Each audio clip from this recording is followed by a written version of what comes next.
Hey Dame, you played with Nick Batum to begin your NBA career. Obviously, he's a big part of their team and seems to always have an impact on the game. And we all saw the block the last time out.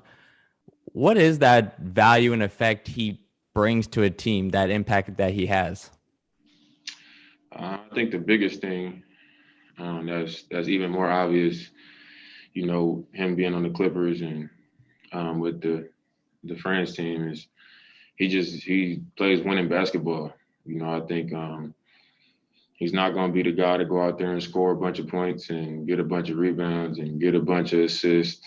Um, he's just going to do some of everything, and he's going to make timely plays. He's going to compete. Uh, and like you said, he's going to have a major impact on the game. And that's what he was when I first came in the league. And as you get older, you get sharper and you find your way a little bit more. And I think that's very evident with Nico. Thanks, Dame. Next up, we'll go with Rafiq. This is Rafiq with nothing but that sports talk. Damian Lillard, how you doing today? Good. How you doing, man? Doing all right. I just want to ask you, like, how does it feel to experience everything that you experienced throughout this Olympic run to the gold medal game? I mean, it's been a great experience. Obviously, we put a completely different team together this season. Some of us were coming off the playoffs and still trying to get in shape, and also trying to become a unit instead of a bunch of talented individuals. And that process was fun as well. Just getting to know guys better as teammates and spending more of our time around them. And there was some growing pains. We lost the first two games. We lost our first game here. But I think, we showed our character as a group by, just being resilient, not listening to the noise and continuing to pursue what we came here for. And now we find ourselves, right here with a chance to do it. And, I think it's made this experience that much more fun. And how much do you enjoy playing alongside guys like Kevin Durant, Bam Adebayo, and Draymond Green? It's a lot of fun. You come into these situations and, we are all the number one option, the best player on our NBA teams. And then you come here and it's like, you don't got to have a huge night. You don't got to, try to go and force things to happen and make things happen. And, it could be a different guy every night. A couple of games ago against Iran, I got it going and, hit 7 threes. And then KD gets going. And then Jason Tatum gets going. And then last night, Book gets going. And KD was still going. But you just don't got to put, much pressure on yourself to try to just go, above and beyond. It's more just like contribute to what the team needs you to do. And just do whatever needs to happen for us to win games. I think that's been the most fun thing for me because, we coming off the bubble straight into another season and then straight into this. So, we need each other. And, it's been a good feeling to be a part of a team where you're in that situation where you can just, try to do whatever to win. And it's going to be a different guy each night. Appreciate your insight. Looking forward to seeing Dame Time come into effect. Good luck at the game. Thank you. Thank you. Next up is Tim Reynolds. Dame. I realize this might be kind of a silly question for you because you play like back-to-backs in January, like they're game sevens. But does today, and even I guess the quarterfinals and the semifinals too, do they feel like closeouts? Do they feel like elimination games, game 7? Like, does it have that same energy kind of the day before? It's weird because it don't really have that feeling. I think in the NBA season, when you face an elimination, it's like, man, it's been 6 months of this grind. We've put all of our time into this, and it's like, if we don't win this game, everything that we put into this NBA season pretty much goes down the drain. And I think it's similar because an elimination game is an elimination game. You fall short of your goal. But I think here, because it hasn't been as long, it hasn't been as much time invested into it as far as like the season or the pool play. It just doesn't have that feel. Like, it still feels early. And no matter what happens, tomorrow's the end of this team's run with Pop. Well, this team's run period, but especially your time with Pop. And I know what he means to the game and what, how you guys have all spoken about him many, many times over these last 5 weeks. But is there going to be one moment or one specific thing that you take away from your time with him, whether it was something he said, something he did, big or small? Like, I guess what's your Pop takeaway from all this? My biggest takeaway is just seeing him on the daily. He's unapologetically him, whether that's him saying a random joke or him getting on guys and, yelling and challenging the team. Just him easy going. Every morning when I go into the breakfast room, he walk by, he pat me on the back, he say what's up, he asks how my kids and my family are. It's really special to have a guy who's that important to the game of basketball come into a room full of, star players, and the conversation is always about things that are bigger than just the game of basketball. He makes sure that we don't lose sight of, the most important things in life, instead of just him coming in saying, hey, only focus on winning the gold medal. This is end all be all. Don't think about nothing else. I think he almost does the opposite. Like, we got to stay focused and do what we got to do. And, what we're here for. We represent a lot of people, but his message is, so much more broad and about so many other things outside of just basketball. Thanks, Dave. Good luck tomorrow. Thank you. We'll go now to Chris Sheridan. Good morning from New York, Damian, and congratulations on making the gold medal game. It's been fun to watch. I wanted to take your temperature sort of on the what's going on with the Portland Trailblazers in the offseason. Adding Chauncey Billups as the coach and adding Cody Zeller and Tony Snell, Michael Beasley, Kenneth Faried, and Emmanuel Mudiay are on the Summer League team, and Norman Powell was re-signed, but Enes Kanter and Carmelo Anthony have left. What's kind of your level of satisfaction with what the Blazers have done in the offseason thus far? Honestly, I haven't really dove too deep into it. I've just been focusing on here. It's a lot of things that are out of my control.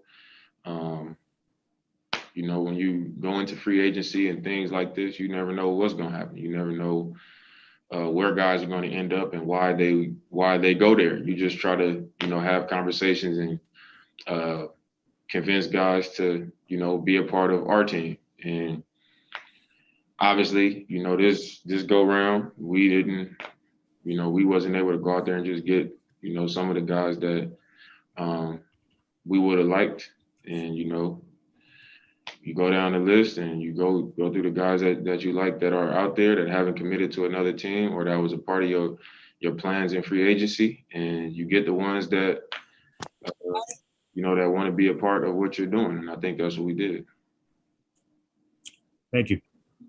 Again, I'll remind everybody, the questions tonight are about USA basketball, the Olympic team, or the Olympics. Thank you for staying to those subjects. All right, Next, Dwayne Wankin. Thank you. Damian, you mentioned Devin earlier, and that just brings my mind to when you vouched for him to be an all-star a couple years ago. And when you look at him now and maybe how he's grown and developed, what stands out to you, and maybe how happy are you for him that he went from that to now being considered, one of the better players, not only in the league, but that way he's played in the Olympics in the world?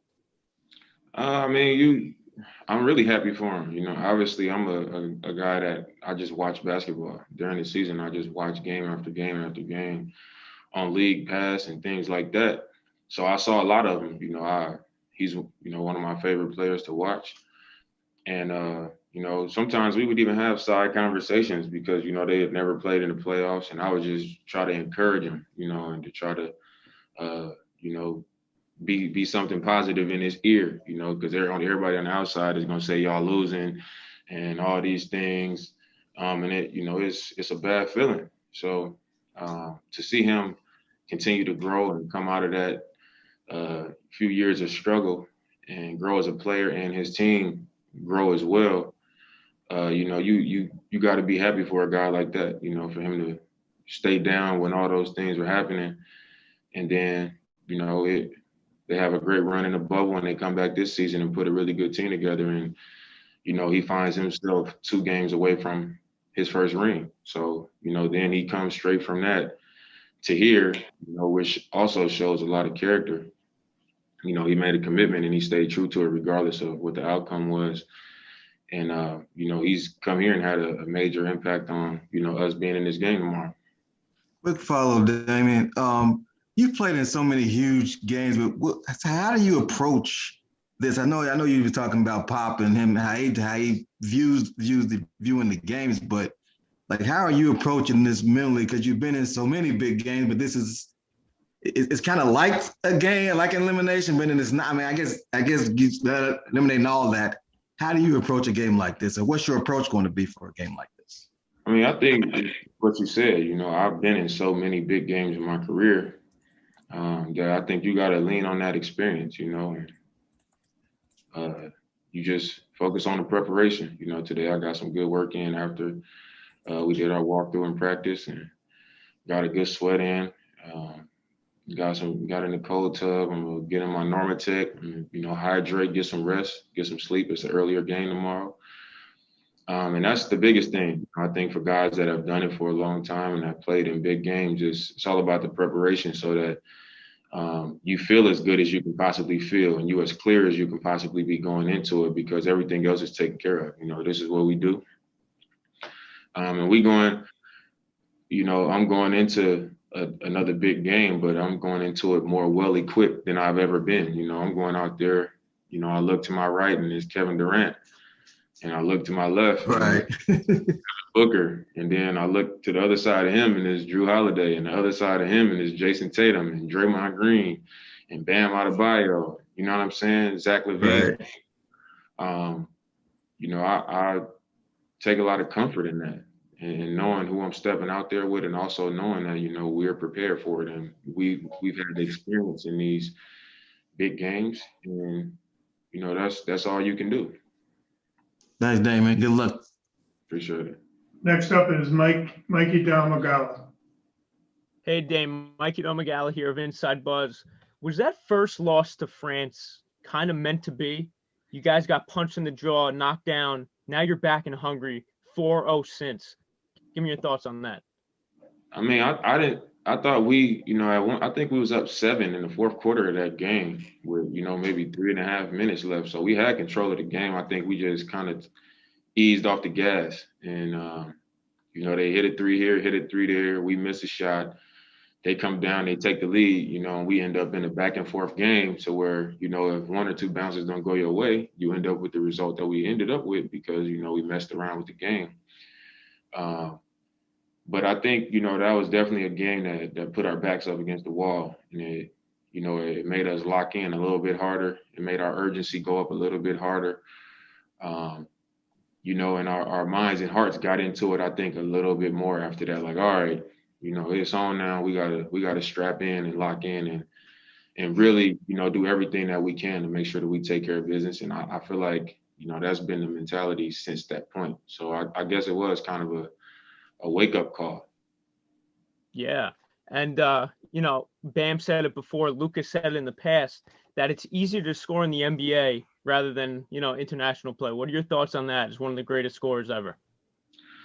I can see why. There's a lot of the best scorers in the NBA, they score from 3 and they get to the rim and they get fouled.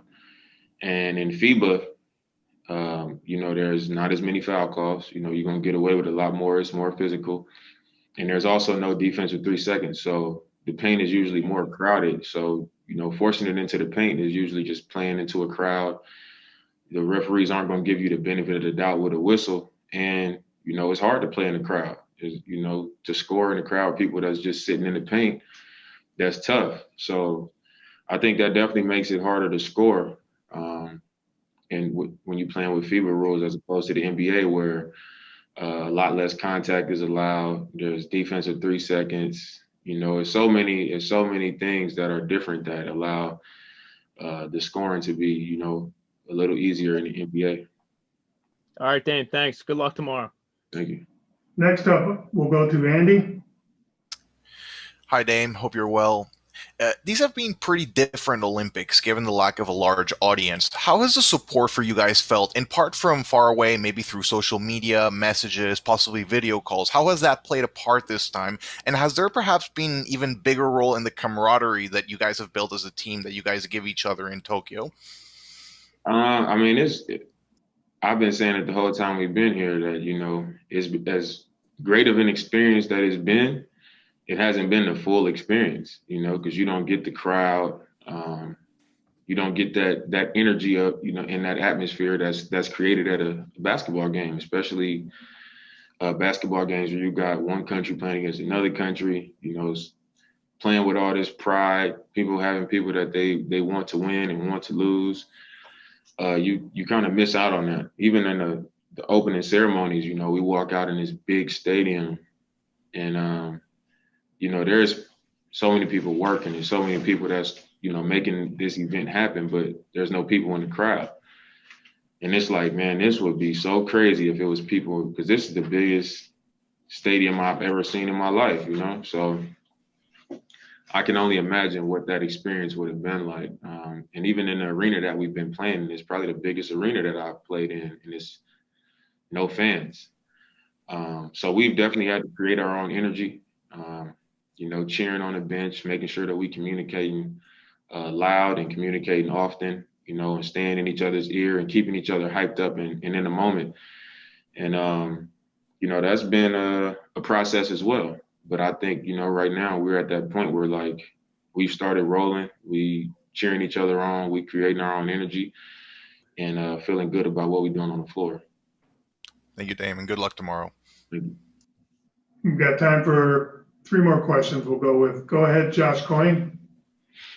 Hi, Dame. Josh Coyne of Double Clutch UK. I spoke to Bam about this already, but beyond Pop, you're working with a large group of high-level coaches from day to day. Could you tell us about your experience working with the coaching staff? It's been really cool. I've played my whole career for one coach, Terry Stotts, and those 9 years was a great 9 years. We had a great relationship. I thought we got along really well. We experienced a lot of success together, and that was a relationship that I cherished. I wanted it to last forever. That was my guy. So just being here and having a experience of being around other top level coaches like Pop, he's Pop, I don't need to go into that, but being around him and being coached by him, being around Steve Kerr, even Lloyd Pierce, who's been a head coach in the league, been around a long time. I met LP when I was 16 years old. Jay Wright, who's a Hall of Fame coach, a lot of success in Villanova and so many more, Ime Udoka. It's just been great, even side conversations with Jeff Van Gundy. I feel like I've had probably the most conversations with Jeff Van Gundy, just, on the side basket. We worked out today, me and him.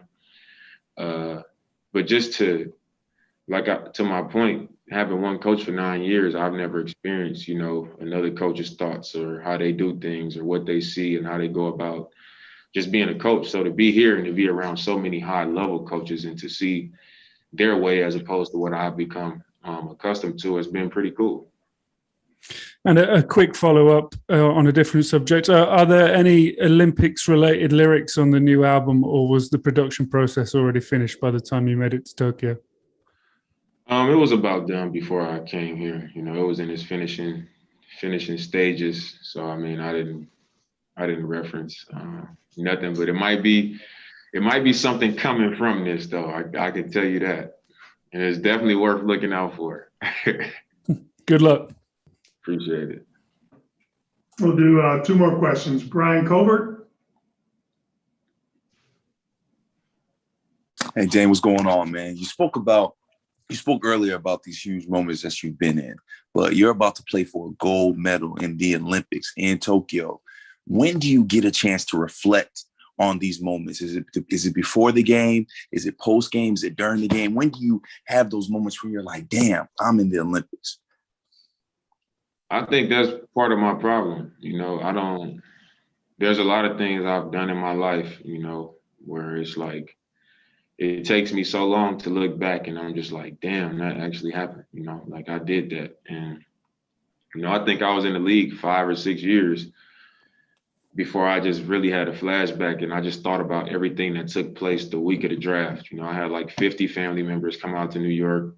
When I got my name called, I had like 50 family members up in the crowd, and I like looked up there and everybody was like losing their mind because we really come from the neighborhood. But I was just so like, man, I made it. I got to keep working hard. I'm trying to, not be in the G League. I was just so focused on the next thing and the next step that I didn't fully appreciate it in that moment. And from that point on, I just kept moving forward. And I finally looked back and was like, man, I actually got drafted to the NBA. I actually did this. I actually did that. So like right now, I'm just going into it like it's the gold medal game. Like this is what we came here for. We got to go out here and take care of business. And then I feel like, because it's something that everybody doesn't get the opportunity to do just because you make it to the NBA. I feel like when I get home, maybe as the summer goes by and I'm holding the gold medal, I might look back like, man, you look at the Dream Team and Dream Team 2 and 3 and all that, and then the Redeem Team and so many people that like accomplished this. To have that as well, I could definitely see myself looking back like, man, you need to kind of appreciate some of the things that you've been able to experience. Thank you, Damian. Congrats on this moment, man. You deserve it. Thank you. Last question will go to Pago.